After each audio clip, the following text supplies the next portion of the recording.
सभी को जय श्री राम, राधे राधे। कैसे हैं आप लोग। मैं ईशा, पुत्री अशोक कुमार अरोड़ा जी की, और आजकल मैं अपनी स्टोरी डाल रही हूँ जो मेरे पे बीत रहा है। अपना तजुर्बा आप लोगों के बीच में मैं शेयर कर रही हूँ, और वो सच ला रही हूँ जो सच किसी को नहीं पता था मेरा, कि मेरे साथ हो क्या रहा है। ना मेरी अरोड़ा फैमिली में पता था, ना मेरी मासियों को पता था, ना बुआओं को पता था। तो मैं अपनी दर्द भरी कहानी मैं वहाँ तक पहुँचाना चाहती हूँ। मैं जानती हूँ कि आप लोगों को कोई फ़र्क नहीं पड़ता, लेकिन मेरी इस वीडियो से काफ़ी बहनों को और काफ़ी बच्चियों को शायद मेरा जो तजुर्बा मैं आप लोगों के शेयर कर रही हूँ, आप इससे कुछ सीखेंगे कि ऐसा भी होता होगा या ऐसा भी होता है, यही सपना है। आप लोग आजकल तो काफ़ी मूवीज़ देखी होगी, काफ़ी सीरियल देखी होगी आप लोगों ने, लेकिन वो सीरियल ही रह जाते हैं। लेकिन जिसके साथ होता है ना, और वो अगर वो आपको अपना तजुर्बा बताए तो फिर और ज़्यादा बिलीव होता है। आप लोग देख ही रहे हैं कि मैं बना रही हूँ, अपने सारे वीडियोस बना रही हूँ लाइन बारी से। पार्ट 1 से मेरी स्टोरी शुरू हुई है। उससे पहले कुछ भूमाफियों ने जो किया था उसकी भी वीडियोस है, मेरी यूट्यूब पर है। जो मेरे से नए जुड़े हैं वो यूट्यूब पे जाके मेरी सारी वीडियोस देख सकते हैं। फेसबुक पे तो मैं देख ही रही हूँ। बाकी जो मेरे से नए जुड़े हैं वो उनको लिए धन्यवाद, और जो मेरी वीडियोस देख रहे हैं उनको भी दिल से धन्यवाद।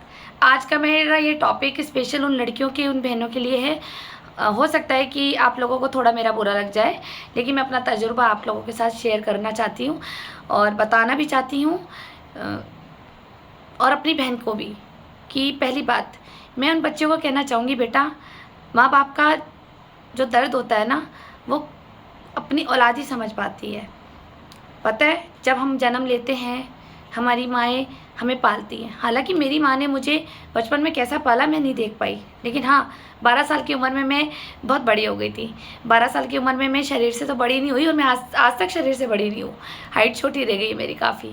जिस हिसाब से मेरी एज है उस हिसाब से मैं बड़ी नहीं हुई हूँ। लेकिन हाँ, मैं माइंड से, अपने सोच विचार से, अपनी जिम्मेदारियों से मैं इतनी बड़ी हो गई थी कि मैं 12 साल की उम्र में मैं घर का सारा काम करने लगी थी। मम्मी बीमार रहती थी, और मम्मी ने मुझे तो कभी ऐसी एक सुपर मम्मी नहीं बनी मेरी, लेकिन हाँ जैसी भी थी मेरी माँ थी। उनका नाम मेरे नाम से कभी नहीं हट सकता। और मैं आप लोगों के लिए कहना चाहती हूँ, आप लोगों की तो मम्मी बहुत अच्छी होंगी। जब आप पैदा होते हैं वो अपनी नींदें हराम करती हैं, इतने दर्द से, पेनफुल, पेट में दर्द होता है, 9 महीने रखती हैं, पैदा करती हैं। फिर उनको एक आशा होती है, सिर्फ क्यों, जैसे एक माँ को आशा होती है ना कि मैं माँ बनूंगी, मेरा बच्चा आएगा, मैं उसके साथ ज़िंदगी बिताऊंगी, ऐसी ही एक माँ को भी होती है कि बच्ची बड़ी होएगी तो जब हम बूढ़े होंगे तो हमारा दुख सुख देखेंगे, चाहे बेटा हो चाहे बेटी हो, दोनों से उम्मीद बहुत होती है माँ बापों को। लेकिन जब वो बच्चे को पालती है, बड़ा करती है, स्कूल भेजती है, सुबह जल्दी उठती है, नाश्ता पानी बनाती है, बच्चों को तैयार करती है, फिर स्कूल से आने का उनका वेट करती है, एक वो माई तो होती है कि मेरा बच्चा आएगा, उसको खाना देना है, फिर ट्यूशन भेजना है, फिर ट्यूशन के लिए तैयारी करानी है, फिर ट्यूशन से आएगा तो उसे चाय नाश्ता देना है, रात को होमवर्क कराना है। बहुत सारी जिम्मेदारियाँ होती है। क्यों? क्योंकि मैंने अपनी बहन हिमानी को ये सब किया है। मैंने पैदा ही तो नहीं किया, मैंने सिर्फ जन्म ही तो नहीं दिया, उसे पेट में तो नहीं रखा, लेकिन पूरा बाजार जानता है कि मैंने अपनी बहन को एक बच्चे की तरह कैसे पाला है, जैसे एक माँ पालती है। पूरी पूरी रात कि उसका बिस्तर गीला हो गया है, उसने सुसु पोटी कर दिया है। पापा हमारे रात को बेचल से आते थे तो मैं उन्हें आराम करने देती थी रात को खाना देने के बाद। 12 साल की उम्र में बड़ी हो गई थी। हिमानी मुझसे बहुत छोटी थी। जब हिमानी पैदा हुई तो मैं लगभग होंगी ऐसी 18-19 साल की। तो हिमानी को मैंने पाला उसको, ठीक है। इस उम्र में तो लड़कियां फिर भी पहले ज़माने में माँ बन जाती थी, लेकिन मेरे टाइम पे शादी नहीं हुई। मैंने हिमानी को पाला, रात रात को उठ करके देखना, रोना, उसको दूध पीना होता था तो मम्मी दूध नहीं पिलाती थी क्योंकि वो बीमार थी, तो मैं गरम करके उसको बोतल में गरम करके उसे पिलाना। सर्दियों में उसने अगर सुसु पोटी कर दिया तो मैंने गर्म पानी से उसके सारा साफ़ करना, फिर उसको सुखाना, फिर उसको पाउडर डालना, फिर उसको लंगोट पहनाना, उसके फिर नीचे जो बिस्तर लगता है बच्चे के लिए वो शीट सारी बदलना, फिर नया लगाना, उसको सुलाना, लोरी सुनाना, वह गोदी में लेना। पूरी पूरी रात में जागती थी क्योंकि मुझे बहुत प्यार था। बहुत प्यारी सी थी, बहुत सुंदर थी ये। लेकिन मैंने कभी ये नहीं सोचा था कि मेरा लगाव मेरे पे इतना भारी पड़ जाएगा कि हम दोनों बहनों को एक रूमा बेरी जैसी और राहुल बेरी जैसे लोग हमारी लाइफ में पड़ेंगे, बिचौलिया जो हम दोनों को डिस्टेंस कराएंगे लड़ा के प्रॉपर्टी के पीछे, प्रॉपर्टी को हड़पने के लिए। तो कोई बात नहीं, परमात्मा सबको देखता है। आज मैंने अपना कर्मा भर लिया, कल उनको भी भरेंगे, क्योंकि वो अहंकारी लोग हैं जिन्हें ये लगता है कि शायद ईश्वर कोई चीज़ नहीं है, माँ बाप कोई चीज़ नहीं होते, क्योंकि इनके लिए नहीं होते। इनके लिए सिर्फ पैसा, पैसा सब कुछ बड़ी चीज़ है। पैसा है तो सब कुछ है, नहीं तो कुछ नहीं है।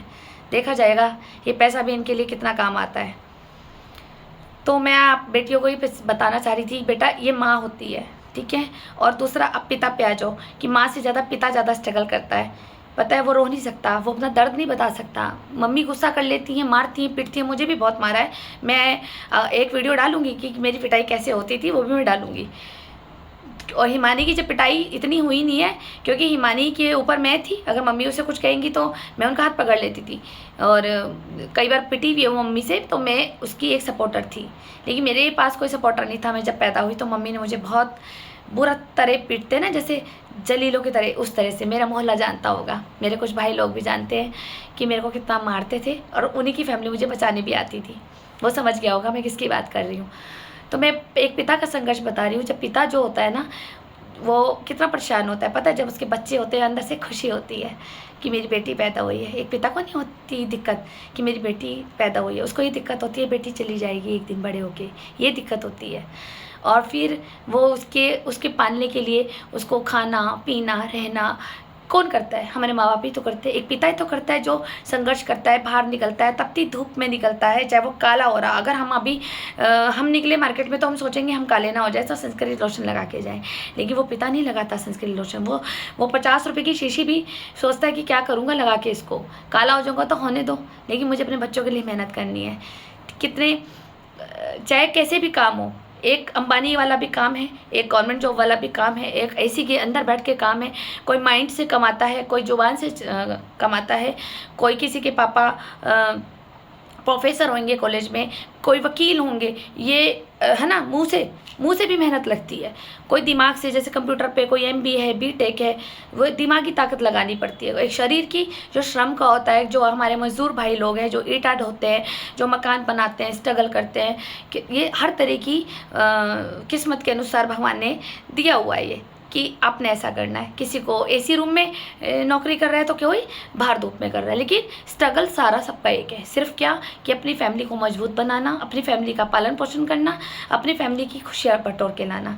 वो पिता सुबह सुबह निकल जाता है कमाने के लिए, चाहे धूप हो, चाहे वो बीमार हो, चाहे उसको सर्दी लग रही हो, चाहे उसका मन ना कर रहा हो, बारिश हो रही हो, लेकिन उसे पता है कि अगर मैं आज काम पे नहीं जाऊंगा तो मेरी सैलरी कट जाएगी, मैं आज काम पे नहीं जाऊंगा तो मेरे को बहुत बड़ा नुकसान हो जाएगा।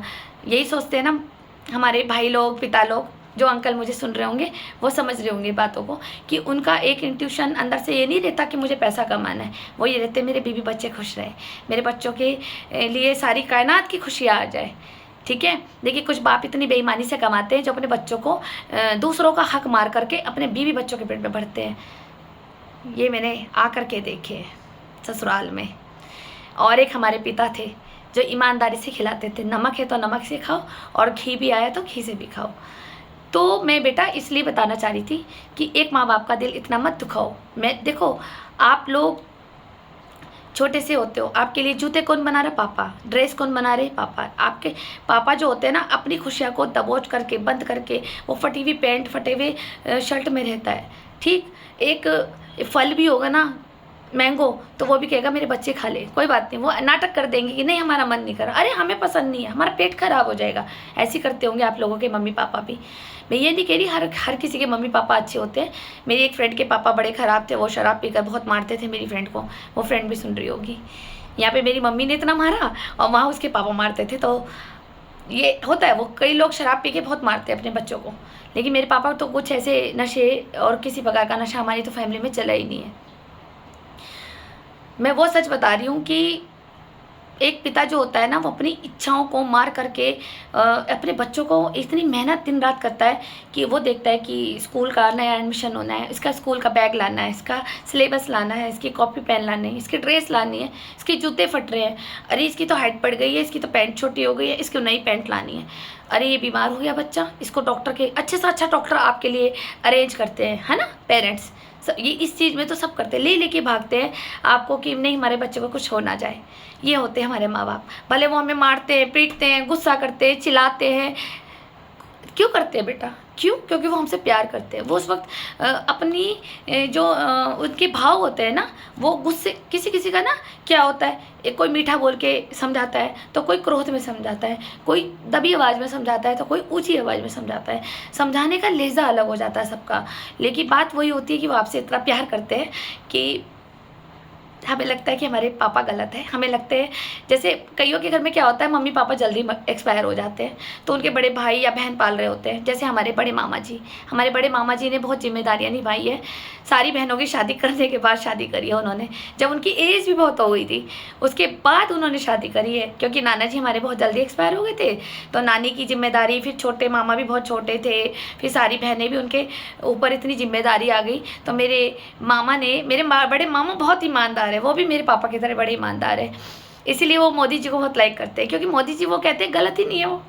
तो ईमानदारी वाला व्यक्ति कभी भी मोदी जी को गलत नहीं बोलता। जो गलत बोलता है ना मोदी जी को, वो सब बेईमान लोग बोलते हैं उनको कि अरे मोदी जी ने ये कर दिया, मोदी जी ने ये कर दिया। लेकिन जो ईमानदार होगा ना, आप उतने ही आप देखना कि मोदी जी के लिए सब अच्छा बोलते हैं। तो मेरे मामा जी भी बहुत बड़े जिम्मेदारी उन्होंने निभाई, सारी बहनों की शादियाँ करी, तब एंड में बड़े मामा ने एंड में शादी करी अपनी, ठीक। फिर उस अच्छी वाइफ मिली उनको, हमारी बड़ी मामी अच्छी मिली, प्रोफेसर मिली, टीचर मिली, उनके 2 बेटे हैं, वो भी सेटल हो गए, उनकी भी शादियाँ हो गई है।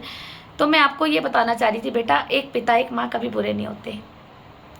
माँ से ज़्यादा ना बहुत पिता का ज़्यादा संघर्ष होता है। माँ तो क्या 9 महीने रखती है, दर्द से निकालती है और उसको घर में ही पालती है। एक कि कोई औरत एसी में बैठती है तो कोई चूल्हे के पास बैठती है। देखो, गरीब से लेकर अमीर सब तरह की कैटेगरी के हैं हमारे समाज में। कोई चूल्हे के पास बैठ करके बच्चे को दूध पिला रहा होता है तो कोई एसी में पिला रहा होता है। और कईयों की मैड आया होती है बच्चों की कि वो उनको बच्चे को ही ले लेके घूमती हैं। ये भी जिम्मेदारी एक अमीरों की होती है कि उनकी मम्मियाँ भी बच्चा नहीं उठाती, उनकी मैड उठाती है। तो जैसा जिसका जैसा भाग, वैसे ही बच्चे को जन्म उस घर से मिलता है। फिर उसके बाद पिता का स्ट्रगल देखो कि वो बाहर जा रहा है, उसको कमा रहा है, उसे पता है आज मुझे बुखार है, वो 2 गोली खा के चल देगा। हमारे पापा ऐसे करते थे। क्यों? क्योंकि आज पता है कि अगर ड्यूटी की छुट्टी कर ली तो सैलरी कट जाएगी, और वो जो सैलरी मेरे बच्चों के काम आएगी, बच्चों के स्कूल की ड्रेस आएगी, किताबें आएगी, बच्चों का खर्चा है, खाना पीना है, सारी खुशियाँ बटोर के कौन लाता है? एक बाप भी तो लाता है, एक पिता ही तो लाते हैं। अगर सोचो, अगर आपके घर में पिता ना हो तो कहाँ से अर्निंग होगी, कहाँ से लाओगे? माँ बच्चे हैं, आजकल की भी ऐसी वाइफ हैं जो डाइवोर्सी हैं, जो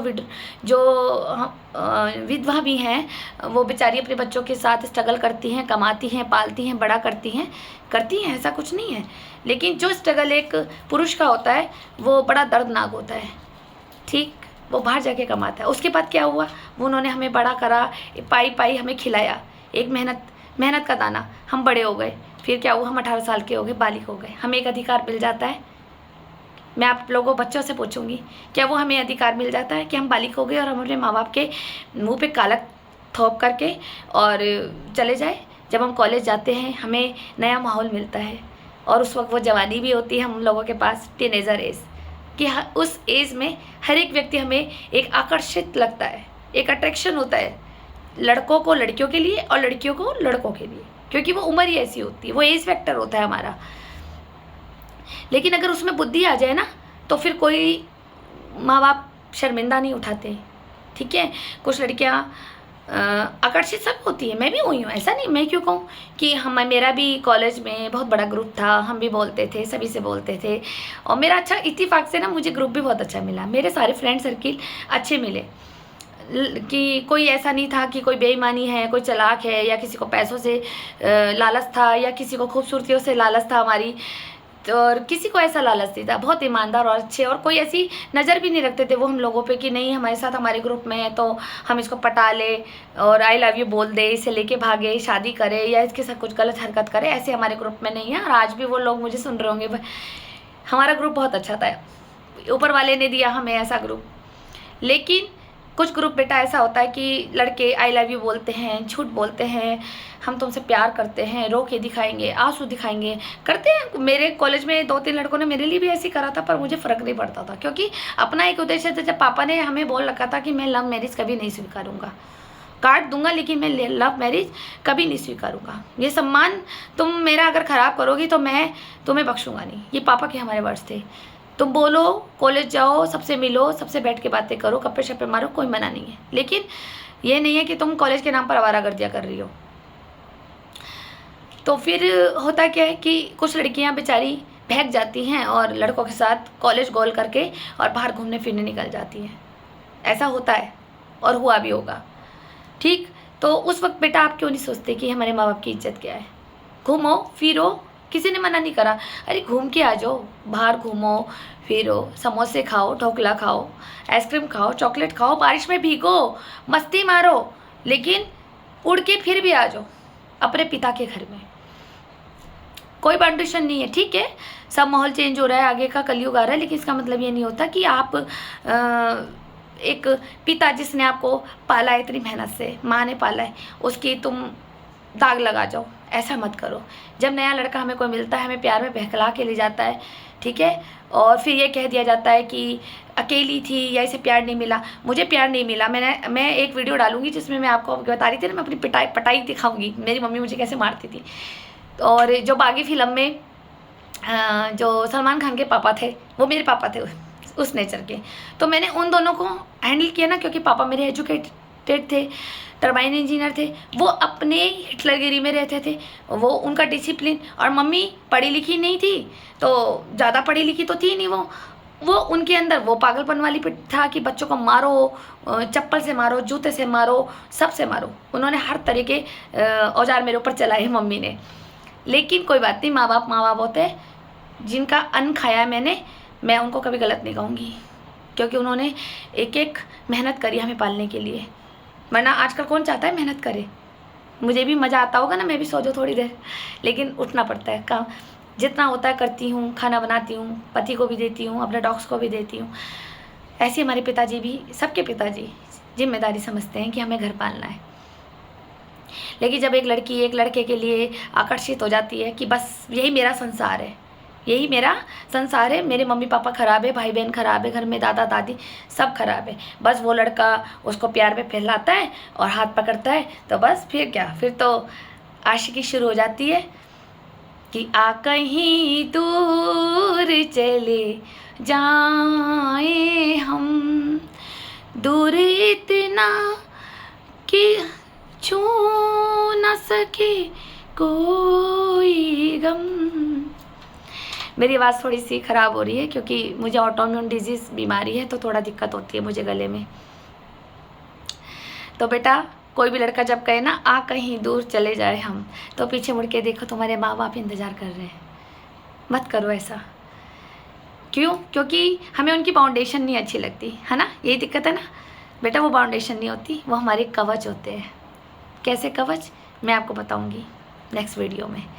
जिन बहनों को बुरा लगा हो तो मुझे क्षमा कीजिए, और जिन्हें अच्छा लगा है तो प्लीज़ कमेंट सेक्शन में डालें कि मैंने सही बोला या गलत बोला, ठीक। क्योंकि मैं अपना तजुर्बा बता रही हूँ कि ऐसा होता है कॉलेज में और हुआ भी है। और हमें माँ बाप की जो रोका टाकी होती है वो हमें बाउंडेशन लगती है। मुझे भी लगती थी जब मैं भी उस एज, टीनेजर एज में थी, मुझे रोका जाता था तो मैं भी सोचती थी यार पापा क्यों नहीं जाने देते, क्यों नहीं समझते मुझे, मैं कौन सा भाग जाऊंगी। मेरे अंदर भी यही सवाल उठते थे।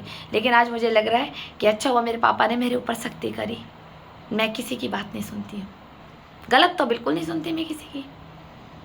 अच्छी होगी तो आज्ञाकारी भी हूँ मैं, बहुत सारी बात भी मानूंगी, और अगर मेरे लिए वो नुकसान की बात होगी तो मैं किसी की बात नहीं सुनती। फिर गलत अपने को बर्दाश्त नहीं, ना मैं गलत करती हूँ और ना गलत सुनती हूँ और ना गलत बर्दाश्त करती हूँ, और ना मैं गलत किसी को राय देती हूँ, रास्ता भी गलत नहीं दिखाती किसी को। आपको मेरी ये वीडियोस अच्छी लगी तो प्लीज़ मुझे कमेंट सेक्शन में बताएं, और जिन बहनों को मेरी कुछ बात बुरी लगी हो, भाई लोगों को बुरी लगी हो, मैं क्षमा चाहती हूँ। थैंक यू, धन्यवाद।